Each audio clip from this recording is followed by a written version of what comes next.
Assalamualaikum warahmatullahi wabarakatuh. Kembali lagi di channel Pekerja Serabutan seputar motor roda 3, segala aspek yang berhubungan dengan motor roda 3. Kali ini saya akan memberikan gambaran tentang bagaimana cara mengetahui sebab dan akibat yang ditimbulkan di bagian seputar radiator.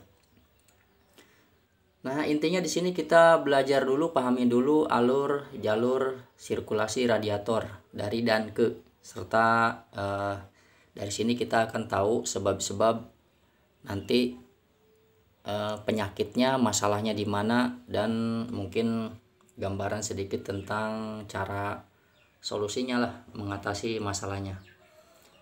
Nah, di sini ada bagian yang di bagian mesin ya. Di sini di bagian mesin kita pelajari dulu alurnya sedikit demi sedikit. Nanti di sini kita akan paham apa penyebabnya di mana. Kemarin kita mempelajari ini ya, mempelajari tentang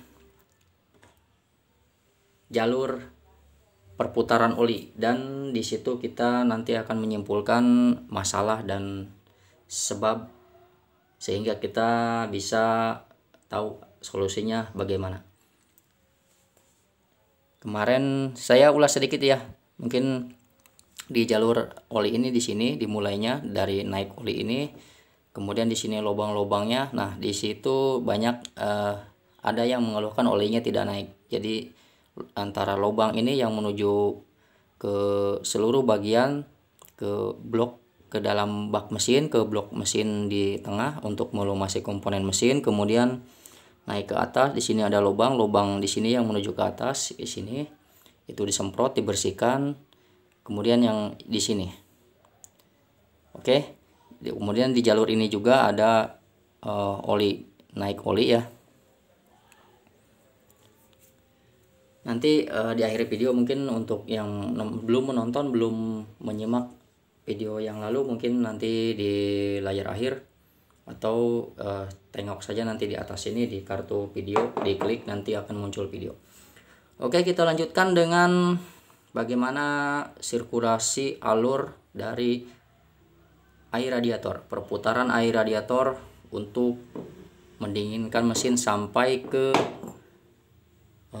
atas mesin, menuju paling atas. Di sini kita simak dari bagian blok mesin sebelah kanan atau disebut dengan blok kopling. Dimulai dari sini.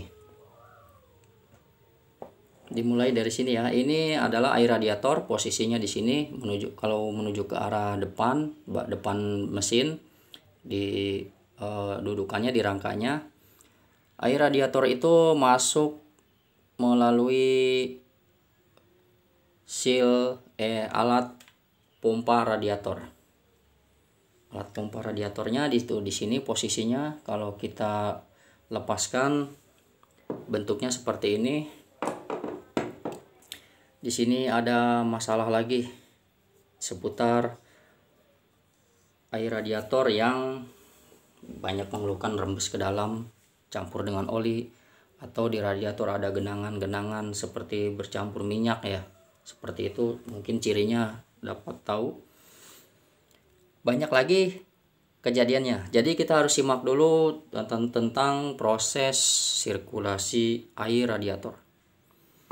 Sirkulasi air radiator itu dimulai dari hisap perputaran ini. Dia nanti ada gear yang kesini digerakkan oleh drag gear ini seiring dengan krek as ini, putaran krek as, dia gear memutarkan ini. Kemudian ketika ini berputar akan menarik posisinya di sini, menarik air yang ada di tabung radiator terlebih dahulu, ditarik, kemudian dengan sirkulasi bantuan sedikit udara di sini untuk melancarkan proses naik ke atas, akan keluar ke sini, menuju ke sini, kemudian untuk mendinginkan blok silinder. Nah, bagian inilah yang paling pentingnya. Bagian inilah yang paling penting sebab air masuk ke sini mengaliri ini untuk mendinginkan blok mesin, karena di sini terjadi gesekan piston, jadi butuh pendinginan. Alurnya dari sini naik ke atas head ini, ke atas head ini. Nah, jalurnya di sini ya. Jalurnya di sini ada bolongan di sini tuh. Nah, ini sebagai pemisahnya. Packing gasket ini, dan menuju keluar lagi, diputarkan lagi menuju ke radiator lagi dari lubang sini. Nah, di sini juga ada semacam pengukur suhu. Dia pengukur suhu untuk termometer, untuk indikator yang ada di sana di instrumen itu ya, yang jarum itu. Di sini dia ngukurnya.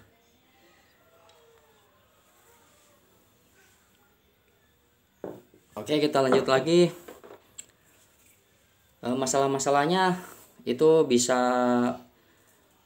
yang paling umum sekali, oli bercampur dengan air. Artinya masalahnya ada di sini, di seal water pump ini ya, seal water pump. Mungkin cara menggantinya tutorialnya nanti di akhir video biasa atau di sini ya. Ada yang mengeluhkan mengapa setelah ganti water pump tetap saja masih bocor. Bocor di sini mungkin bisa disebabkan tentang pemasangannya yang belum benar ya. Nah, ketika sedang mencabut ini, untuk cara mencabut dan memasangkannya mungkin dilihat nanti di akhir video. Setelah dipasangkan kembali, ini bisa dikasih tambahan. Mungkin untuk yang sering bongkar pasang di bagian ini mungkin terjadi kelonggaran di bagian seal ini. Itu bisa dikasih lagi lem gasket, dicampurkan, tapi hati-hati lubang ini jangan sampai ketutup. Sekitaran sini saja dilubangi lagi. Nah, di sini juga ada seal water pump dan seal oli. Nanti saya sarankan untuk terjadi kebocoran itu bukan sekalian kita mengganti ini ya, mengganti seal water pump. Ukurannya ini tergolong langka sekali. Mungkin nanti kalau Anda yang ingin belanja online nanti ada paket yang khusus ya. Soalnya saya dulu cari ini malah dikasih ukuran yang 22, ukuran 5312. Harusnya ini yang lama nih, bawaan yang lama. Harusnya jangan 2320 ya. Ini kegedean. Jangan 22. Harusnya 20 ini. Ini bawaan yang silver pump. Seal olinya yang di dalam sini. Nanti setelah dibongkar dilihat lagi posisi arah-arahnya ya, dilihat, jangan dulu langsung bongkar posisi yang semula, posisi yang benarnya. Di situ nanti sebagai patokan kita memasangkan lagi. Nah, untuk seal water pump ini, sealnya kalau terjadi rembesan oli bercampur dengan air, ganti seal water pumpnya saja. Ini jangan dibongkar-bongkar. Saya ini belajar dulu dibongkar semuanya, jadi kacau. Jadi harus ganti satu set ya. Karena cari-cari ini saya belum ada dulu sekali, karena belum beredar toko online, jadi saya harus keliling cari ini ke bengkel-bengkel umum, belum dapat. Akhirnya saya beli yang ini, yang baru 230.000 dulu harganya. Nah, ada lagi kendala penyakitnya oli bercampur dengan air. Ini seputaran radiator ya. Tadi jalurnya sudah kita lewat, tinggal kita masalah-masalah yang timbul seputar radiator. Kalau oli bercampur dengan air bisa oli bercampur dengan bukan bercampur masuk ke blok mesin ya. Ini bercampur yang ada dilihat di genangan seperti genangan ciri khas oli minyak bercampur dengan air. Ciri khasnya tahu sendiri kan. Bisa jadi disebabkan karena yang terjadi masalah di sini yang paling umum sekali, karena di sini. Karena terjadi di sini perputaran paling atas di sini, bisa jadi oli yang dari yang disapu, yang di terdapat di blok silinder untuk memulasi blok silinder itu rembesnya lewat sini. Itu bisa jadi karena packing kalengnya ada karat rembes di sini. Nah, masalah yang lain juga mungkin dilihat dari akhir video ya. Atau di sini terjadi semburan di tabung kecilnya itu. Nah, saya dapat informasi bahwa antara packing kalengnya terjadi kebocoran kompresi dari sini, kebocoran kompresi dari sini, akhirnya akibat packing kaleng yang bocor di sini, bocor sedikit saja, katanya sebesar rambut saja, itu bisa berpengaruh ya. Ini karena terjadi karet, kebocoran kompresi dari sini, di ruangan ini terjadi pemengapan kan, akibat menghisap bensin. Dia kan tekanannya lumayan kencang untuk menghisap bensin. Nah, akibatnya bocor di sini lewat packing kaleng. Packing kaleng bisa ganti. Ada beberapa pertanyaan setelah ganti packing kaleng. Nah, ternyata masih ini juga. Nah, saya kemudian mencari informasi lagi, ternyata saya dapat masalahnya ini khusus untuk yang sering diservis ya, untuk terjadi yang sering bongkar pasang, terjadi akibat ininya tidak rata antara blok silinder dan blok head ini. Jadi solusinya itu harus di slap atau di rimmer atau apa namanya tuh, itu model teknik tukang bubut yang sedikit meratakan sedikit ya. Ada yang bilang dipapras. Kalau dipapras itu kan ukurannya tebal. Untuk di slap atau di rimmer atau apa tuh namanya, di tukang bubut itu lebih tahu, soalnya mereka lebih istilahnya lebih tahu dan tekniknya lebih tahu. Dibawa aja ke tukang bubut untuk diratakan ini. Untuk meratakan ini, dia kan ada ukurannya presisi ya, rata jadinya. Itu bisa jadi karena karat juga di sini, akibat juga ketika terjadi pembongkaran caranya kurang benar. Di sini ada goresan atau semacam tumpulan, kebanyakan sih karena umumnya karena dari teknik bongkar mesinnya saja.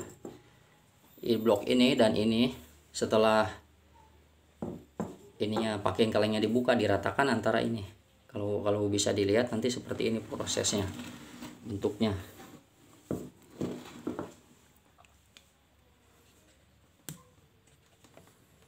Oke, nanti kalau kurang jelas bisa dilihat di komentar ya. Seperti ini. Ini dia di sebelah kanan, ini di sebelah. Nah, seperti ini.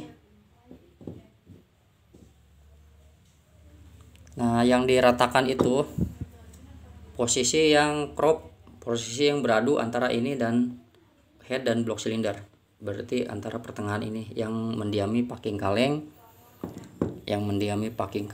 dan bagian ininya di slip. Saya juga pernah mengalami kejadian tersebut, menyembur ya.